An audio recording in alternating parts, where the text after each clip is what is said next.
On this channel, we sometimes like to get spooky, but in this video, let's get a little hellish as we talk about the younger days of Hellboy. Let's get to it. Destroyer of all things. Do you like Hellboy too? Oh, you love Hellboy. Well, I cannot pinch you, but yeah, same. Let's get to the topic, by the way. Do you know about the series called Young Hellboy? If you do know about it, congratulations. If you don't know about it, don't worry, I've got your back. Because in this video, we are going to have a conversation about Young Hellboy, The Hidden Land. This 4-issue graphic novel created by Mignola and Tom Sniegoski and illustrated by Craig Rousseau. All of the covers of the issues of this graphic novel are designed by the talented Matt Smith, and the uniqueness of these covers lies in the fact that they are aesthetically pleasing and also convey the mood that the issues in question are going to set for the readers, as they brace themselves for the fun-filled ride, which is awaiting them. When we explore Young Hellboy, we get to realize that it is not just a mere part of a franchise immensely loved by the readers. Rather, it gives a glimpse into the murky depths that the protagonist had gone through that shaped him into what he is now. In short, Young Hellboy lays a groundwork for whatever he's turned into lately, a cynical, jaded man. If you're not acquainted with the backstory of Hellboy, he's actually a half-demon, meaning his father was a demon, the Archduke of Hell, while his mother was a human, but a witch. And this is why he looks like a lobster, because he's half-demon. And he's not part of Earth, he's conjured from Hell. Definitely that lore alone has endowed him with the superpowers way beyond human comprehension. He actually lived in Hell, but was brought to Earth by the leader of Nazi occultists, namely Grigory Rasputin, to trigger an apocalypse since World War II. Well, how can we forget about Professor Bruttenholm? He's the director of the Bureau for Paranormal Research and Defense, also known as BPRD. Why he is also central to the plot is because he was the one who adopted Hellboy, after the creature was captured by the Allied forces. In other words, he is his adoptive father, like Jonathan Kent is to Superman. He's not a farmer, by the way. He's a scientist and a man of vast knowledge. So yeah, one of the most distinctive aspects of Young Hellboy is that unlike many superhero origin stories where the character has to go through an immense tragedy to gain powers, Hellboy's early life is marked by the deliberate intervention of a human guardian, who raises him as a force for good. But wait, why do we even need to know about Hellboy's childhood? Isn't it an indication that Hellboy's side of the story is being stretched like a rubber just because he's a hero? Absolutely not. The thing is, there's a major difference between the adult Hellboy and the young Hellboy. While the adult Hellboy is the cynical cigar-chomping investigator, the young Hellboy is, rather, wide-eyed, innocent, and full of chaos. Every crazy adventure that he gets to witness fills him with a kind of wonder, just like how a normal child must feel while he witnesses the crazy stuff going on. And that's what makes Young Hellboy electric, because we get to see who Hellboy actually was before the world ground him down, cruelly.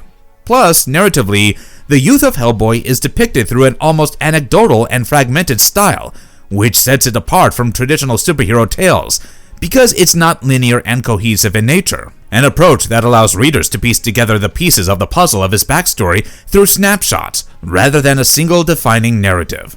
We're gonna take this book named Young Hellboy, The Hidden Land, released in 2021 under Dark Horse Comics, into consideration, because this is the narrative where we will get to know how his encounters with the adventure-inducing entities in this mysterious island transform him into what he is in the present time. We've always known Hellboy as this guy who is used to witnessing adventures. However, in this graphic novel, we are narrated the tale of his early days filled with nightmarish monstrosities, in a style which you quite get to see in books like Land of the Lost. Because, obviously, the setting of this book is a mysterious island. The cover of this book is actually pretty interesting. And guess what? I got enticed by it. So, without hesitating for even a millisecond, I rushed to the nearby store and spent $4 just to read this novel.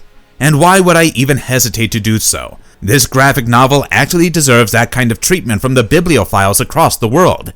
It must be framed like a portrait and hung against the wall. Issue number 1. Set in May 1947, young Hellboy and his adoptive father are on a voyage to a South American archaeological dig site for some academic research, and also some father-son bonding. However, the trip goes south. Why? Because a man who apparently believes in God strongly because he's seen talking to God a lot before making his move attempts to assassinate young Hellboy, believing that he's destined to trigger an apocalypse. However, he mistakenly kills the pilots in the process, and hence a struggle ensues, with young Hellboy tasking himself to land the plane and hence causing the plane to crash on a mysterious island, where young Hellboy and Professor Bruttenholm get stranded. They then quickly realize that they're in a lost world. The first issue, of course, ends with both of them facing prehistoric scavengers like giant crabs, irritable apes, bloodthirsty dinosaurs, and even hungry sand posing as threats. But at the same time, it establishes the key characteristics of young Hellboy, which makes him juxtaposed with the adult Hellboy, and hence strike a chord with the readers. He is a boy of easily excitable nature.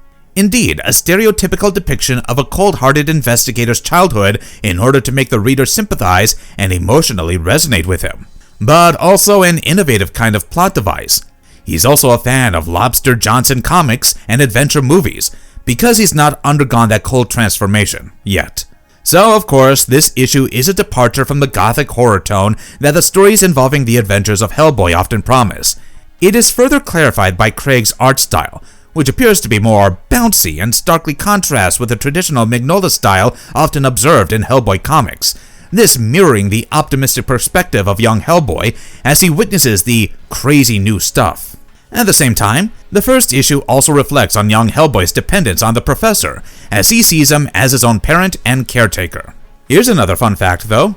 We get to see this intentionally placed duality in young Hellboy's physical picturization, because while he looks like an ugly demonic lobster who is pint-sized and has oversized horns, he is also very innocent, childlike, and pure-hearted.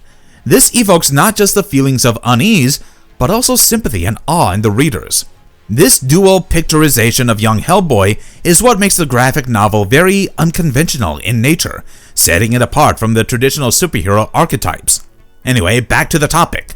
At the end of the first issue, however, we are introduced to a new character, the Jungle Girl, who rescues them both from the prehistoric scavengers. The religious zealot, who has been attacked by the giant crabs, then enters into a cave, which we will know about later on. Issue 2. Picking up immediately after the crash of the plane, the second issue introduces the Jungle Girl as Scarlet Santiago, also known as Sky Devil, given to her by the leader of a carnival show because she joined there as a barnstormer. The wide-eyed Hellboy recognizes her from an adventure story he read about and explains her backstory, introducing her as an aviator who went missing years prior, due to her own plane crashing on this mysterious island, and now she's associated with apes. However, during this, a standout action sequence ensues because a T-Rex arrives there. It's brutal because we see him chomp on one of the apes, but there comes a twist in the tale. Scarlet undergoes a mystical transformation, assuming the form of a giant ape to fight the dinosaur off. That scene alone is quite reminiscent of the conflict between Godzilla and King Kong, if you know what I mean. After this action sequence, Scarlet explains to young Hellboy and Professor that she was taken in by a tribe of ape men called Onar. She further expresses that her association with Onar is more of a spiritual bond, because they didn't just save her, but also bonded her with the spirit of their god, Unga. This makes her an idol in the eyes of young Hellboy, highlighting his fanboy nature. However, Professor Bruttenholm remains wary. Later in the issue, the Professor and young Hellboy are taken to a village. However, they are warned of a forbidden zone where a darker force exists, in the form of a vampire queen named Vespera. The second issue concludes with the awakening of Vespera, who summons her undead servants to launch an assault. Undoubtedly, the second issue of this miniseries is a love letter to the monster stories of the 1930s and 40s. Professor Bruttenholm's role as a grounded and protective father becomes more vivid in this issue, as his primary concern for the physical and spiritual safety of Hellboy is highlighted in the panels of this issue. Scarlet, on the other hand, serves as a bridge between the human world and the mystical world, as her ability to transform into a giant ape adds a supernatural element to this issue. Issue 3. Following the events of the previous issue, the third issue in this graphic novel starts with Hellboy and the Professor accompanying Scarlet and the Ape Men as they journey to this cave together. This issue, of course, centers itself on the rise of ancient evil, aka Vespera, the vampire queen, who has been threatening the island and is dormant within a forbidden temple on the island. She is depicted as this primordial entity, potentially haunting even the Hyperboreans, a term that you should be well acquainted with if you're an aficionado of Mignola's works. Of course, the third issue of this graphic novel is where the story transitions from being a Lost World adventure to a supernatural horror story, so you will need to take a breather, unfortunately. Vespera's entry is what brings a darker edge to the story. The supernatural horror angle starts with Vespera summoning a vast army of her undead servants from the Undead Legions. In other words, they are the resurrected or reanimated corpses of the people who had crashed or died on this island years prior. The purpose behind her devilish strategy is to lay waste on the Onar village. And this is also where things get really interesting. An intense fight ensues between the reanimated corpses and the ape men, overwhelming them because even Scarlet cannot defeat them. And it all actually happens after the vampire queen gets hold of our lobster prince, recognizing a power in him, about which young Hellboy doesn't have any idea, because he's an innocent child. The panels, where the fight is illustrated, have of course shown brutal depictions of violence. This issue, hence, highlights a key shift in young Hellboy's perspective, as he witnesses brutal violence and dangers posed to his father in his own eyes, causing him to act more like a hero than a starry-eyed spectator of the so-called wonders of the world. This is how the third issue lays the groundwork for how the last issue of this graphic novel is going to turn out.